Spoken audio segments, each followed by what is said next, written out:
The night began quietly, the kind of ordinary evening that slips by unnoticed, the kind that feels forgettable until it isn't, because sometimes life waits for the most unremarkable moment to change everything, and that was exactly what happened to Ethan Cole, a single father just trying to survive another long shift, and to Victoria Hale, a woman whose life looked flawless from the outside but was silently cracking underneath the weight of expectations, pressure, and loneliness. And before the story continues, if you enjoy emotional, cinematic stories about kindness, unexpected connections, and real human moments, make sure to like, subscribe, and comment below. This is True Stories by M, where one moment can change a life forever. And when Ethan and Victoria's paths crossed that night,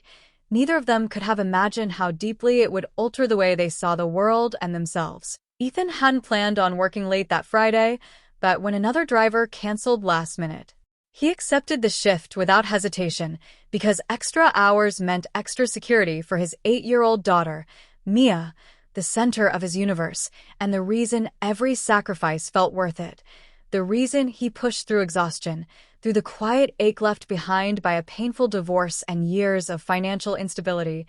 cherishing the simple rituals they shared when life slowed down, spelling homework at the kitchen table, boxed mac and cheese dinners, bedtime stories read in silly voices. But that night Mia was staying with his sister, and the silence of his small apartment felt heavier than usual. So he drove, letting the rhythm of the road keep his thoughts from wandering too far. Most rides passed uneventfully, airport drop-offs, tired couples, late-night workers staring blankly out of windows, until just before midnight when a request came through from an upscale downtown restaurant, the kind with polished glass doors and valet parking, and when Ethan pulled up, he noticed a woman standing slightly apart from the crowd, swaying just enough to draw concern, her heels clutched in one hand, her hair loose and imperfect, her posture tense like someone holding herself together by sheer will, and when she slid into the back seat, she didn't offer a destination right away, only pressed her fingers to her temples and whispered, "Just home," her voice thin, trembling, carrying something far heavier than intoxication, and as Ethan eased the car into traffic, she spoke again. Barely audible, "I ruined everything," and though it wasn't his place, something about the rawness in her tone made him respond softly, asking if she was okay, which earned a quiet, humorless laugh that said more than words ever could. At a red light, a street lamp illuminated her face, and Ethan's chest tightened when recognition hit him, because the woman sitting behind him wasn't a stranger at all. She was Victoria Hale, his direct superior at the logistics firm, known throughout the company for her sharp tongue, impossible standards, and unshakable authority, a woman who never showed weakness, never faltered, never apologized, yet here she was, eyes glassy, shoulders slumped, looking nothing like the intimidating executive everyone feared, and before Ethan could process the irony, a group of men on the sidewalk shouted crude remarks toward the car, causing Victoria to flinch instinctively, and without thinking, Ethan locked the doors and reassured her quietly that she was safe.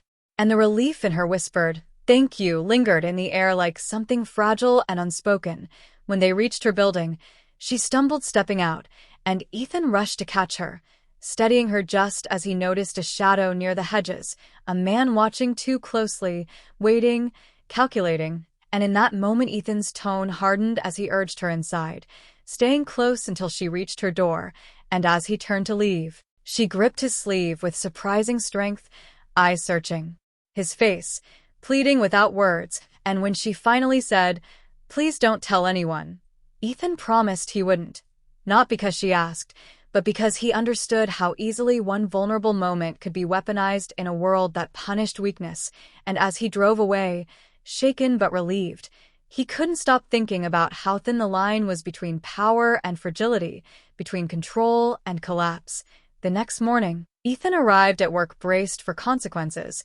expecting silence, denial, or worse, retaliation, but instead he found Victoria waiting in the break room, composed, professional, yet different, her gaze softer, more human, and when she asked to speak privately, his heart sank until the door closed and she surprised him with words he never expected to hear, thanking him, apologizing, admitting that the night before she hadn't just been drunk but drowning under pressure from a promotion she felt she hadn't earned, from a personal life that felt hollow, from the fear that if anyone saw the cracks, everything she'd built would fall apart. And as she spoke, Ethan realized how rare it was for someone like her to allow herself to be seen, and when she mentioned Mia by name, acknowledging the respect she had always quietly held for him as a single father, something shifted between them, not romance, but understanding, a recognition of shared humanity, and over the following weeks, the office transformed in subtle but undeniable ways as Victoria changed her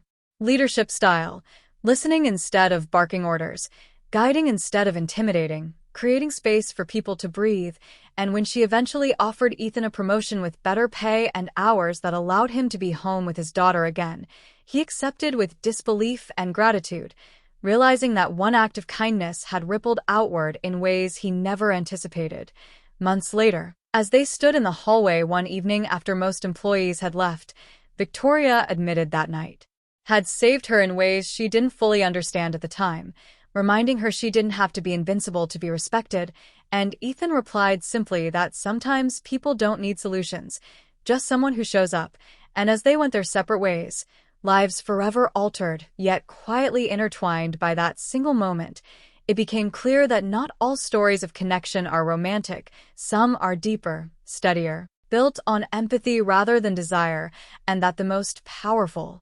transformations often begin not with grand gestures, but with one ordinary person choosing kindness when it matters most, because you never truly know whose life you're holding together in a moment you might otherwise forget.